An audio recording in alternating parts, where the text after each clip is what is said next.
Hi friends, ഉയർന്ന ക്വാളിറ്റിയുള്ള ആംപ്ലിഫയറുകൾ SMPS ഇതിൻ്റെയൊക്കെ ഹീറ്റ് സിങ്കിൻ്റെ മുകളിലായിട്ട് ഇതേപോലെ ഒരു സംഗതി സ്ക്രൂ ചെയ്ത് വെച്ചേക്കുന്നതാണ്.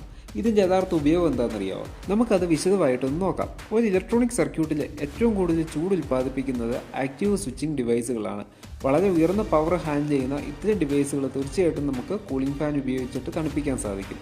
എന്നാൽ എന്തെങ്കിലും ഒരു സാഹചര്യത്തിൽ നമ്മുടെ ഈ ലോഡ് കൂടുകയോ അല്ലെങ്കിൽ വോൾട്ടേജ് വേരിയേഷൻ വരികയോ അതുമല്ലെങ്കിൽ നിർഭാഗ്യവശാൽ നമ്മുടെ ഈ കപ്പാസിറ്ററുകൾ ഇൻറ്റേർണലി ഷോർട്ടൊക്കെ ആകുമ്പോൾ നമ്മുടെ ഈ കമ്പോണൻസ് വളരെയധികം ചൂട് പിടിക്കുകയും അതുപോലെ തന്നെ നമുക്ക് ഈ പറയുന്ന ബാക്കിയുള്ള കമ്പോണൻറ്റിലേക്ക് അത് ബാധിക്കാനും ചാൻസ് ഉണ്ട്. ഇത് മാത്രമല്ല, ഓവർലോഡായി നമ്മുടെ വളരെ വിലപ്പെട്ട ആക്റ്റീവ് കമ്പോണൻസും ചിലപ്പോൾ കത്തിപ്പോകാറുണ്ട്. അപ്പോൾ ഇങ്ങനെയൊരു സാഹചര്യം ഉണ്ടാവാതിരിക്കാൻ വേണ്ടിയാണ് നമ്മൾ തെർമിസ്റ്റർ ഉപയോഗിച്ച് ടെമ്പറേച്ചർ സെൻസ് ചെയ്യുന്നതും അത് കൃത്യമായിട്ട് തന്നെ നമ്മൾ നെഗറ്റീവ് ഫീഡ്ബാക്ക് അഥവാ ഓട്ടോമാറ്റിക്കലി ടെമ്പറേച്ചർ കൂടുമ്പോൾ പൾസ് വിഡ്ത്ത് മോഡുലേഷനൊക്കെ അഡ്ജസ്റ്റ് ചെയ്യാൻ വേണ്ടി ICയിലേക്ക് കൊടുക്കുന്നത്.